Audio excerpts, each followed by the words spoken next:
Hi అండి, welcome to food round up. ఈ రోజు మనం సమ్మర్ లో మాత్రమే చేసుకుని టమాటా నిలవ పచ్చడి ఎలా తయారు చేసుకోవాలో చూద్దాం. టమాటాలను ఉడకబెట్టి కాకుండా ఎండలో ఆరబెట్టి చేసుకుంటున్నాం కాబట్టి ఈ పచ్చడి సంవత్సరం పాటు తప్పనిసరిగా నిలవ ఉంటుంది. అలాగే టేస్ట్ మారదు, కలర్ కూడా చేంజ్ అవ్వదు. ఈ వీడియో చూడడానికి ముందు ఫ్రెండ్స్, ఇంతవరకు మన ఛానల్ ఎవరైనా సబ్స్క్రైబ్ చేసుకోకపోతే వెంటనే సబ్స్క్రైబ్ చేసుకోండి. అలాగే పక్కనున్న బెల్ ఐకాన్ మీద క్లిక్ చేసి ఆల్ ఓకే చేయండి.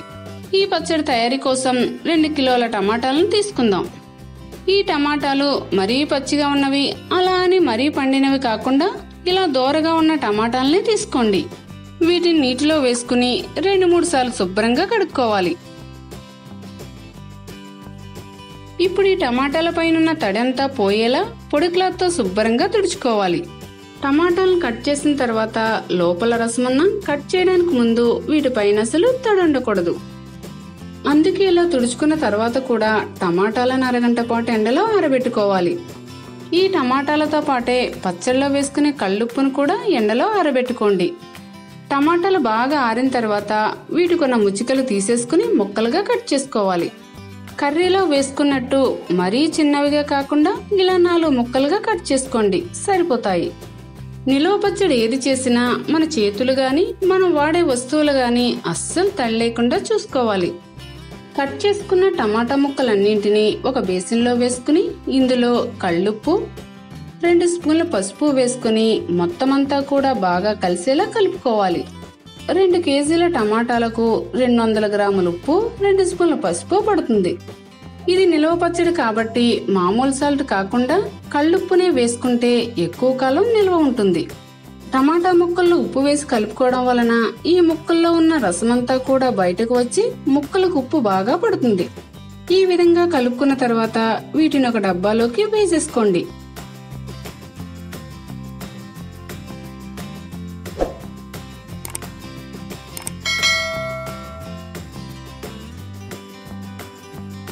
దీనిపైన మూత పెట్టుకుని 3 రోజుల పాటు ఊరనివ్వాలి. 3 రోజులు గడిచింది కదా, ఇప్పుడు మూత తీసి చూద్దాం. టమాటా ముక్కలు బాగా ఊరి ఫ్రెష్ గా కనపడుతున్నాయి. దీన్ని ఒకసారి కలుపుకోవాలి. ఉప్పు సరిగ్గా వేయకపోయినట్లయితే మూత తీసి చూడగానే ముక్కలపైన ఫంగస్ రావడం అనేది జరుగుతుంది. అందుకే చాలా జాగ్రత్తగా చేసుకోవాలి. ఇప్పుడు ఈ టమాటా ముక్కలను చేతితో బాగా పిండేసుకుని ఎండలో ఒక కవర్ పైన పల్చగా ఆరబెట్టుకోవాలి.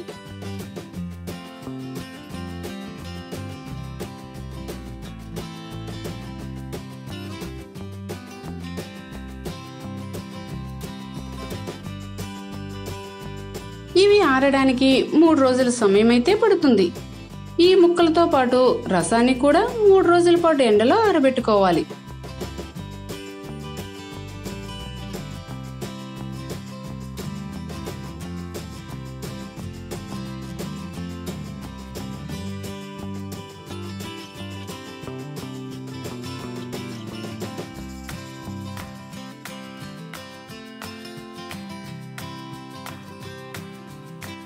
టమాటా ముక్కలన్నీ కూడా ఈ విధంగా బాగా ఎండిపోతే సరిపోతుంది. ఇప్పుడు టమాటా రసంలో 200 గ్రాముల చింతపండు వేసుకుని అరగంట పాటు నానబెట్టుకోవాలి. ఇందులో వేసుకుని చింతపండుకి గింజలు గాని తొక్కలు గాని లేకుండా చూసుకోండి.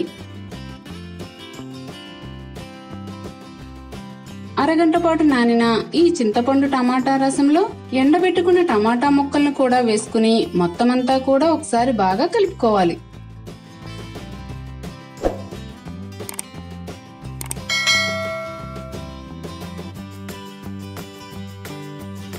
ఇప్పుడు దీనిని 3 గంటల పాటు నాననివ్వాలి.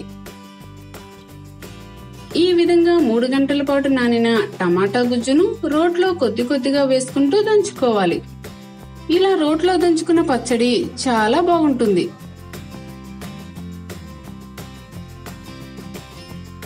దీనిని రోట్లోనే కాకుండా మిక్సీలో కూడా వేసుకోవచ్చు.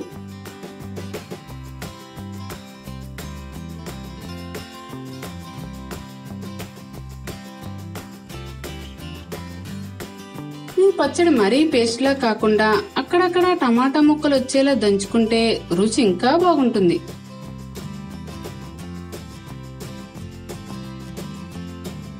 మొత్తం అంతా కూడా ఈ విధంగా దంచుకున్న తర్వాత ఇందులో ఆవాలు మెంతుల పొడి 200 గ్రాముల కారం వేసుకుని మొత్తం అంతా కూడా బాగా కలిసేలా కలుపుకోవాలి.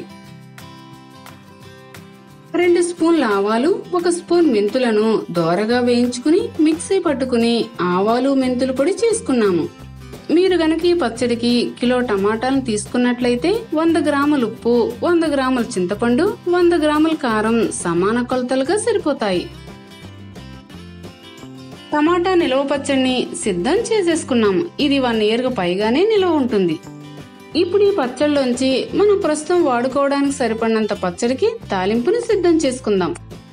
స్టవ్ మీద కడాయిలో 200 గ్రాముల నూనె పోసుకుని అది హీట్ అయిన తర్వాత 10-15 పొట్టు తీసిన వెల్లుల్లి, 1 స్పూన్ ఆవాలు, 1 స్పూన్ జీలకర్ర, కొద్దిగా కరివేపాకు వేసుకుని వేయించుకోవాలి. ఇవన్నీ కూడా బాగా వేగిపోయిన తర్వాత 8 ఎండుమిరపకాయలని వేసుకుని 1 నిమిషం పాటు వేయించుకుని స్టవ్ ఆఫ్ చేసుకుని వీటిని చల్లారనివ్వండి.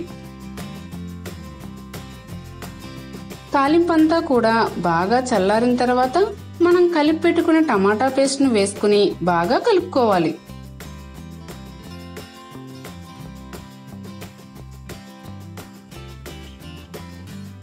చూసారా, ఎంతో రుచిగా ఉండే టమాటా పచ్చడి రెడీ అయిపోయింది. ఇది వేడివేడి అన్నంలో వేసుకుని తింటే చాలా బాగుంటుంది. అలాగే ఇడ్లీ, దోశ లాంటి టిఫిన్స్ లో కూడా వాడుకోవచ్చు. ఈ వీడియో మీకు నచ్చినట్లయితే లైక్ చేయండి, షేర్ చేయండి. మరిన్ని మా వీడియోల కోసం ఫుడ్ రౌండప్ ఛానల్ ని సబ్స్క్రైబ్ చేయడం మర్చిపోకండి.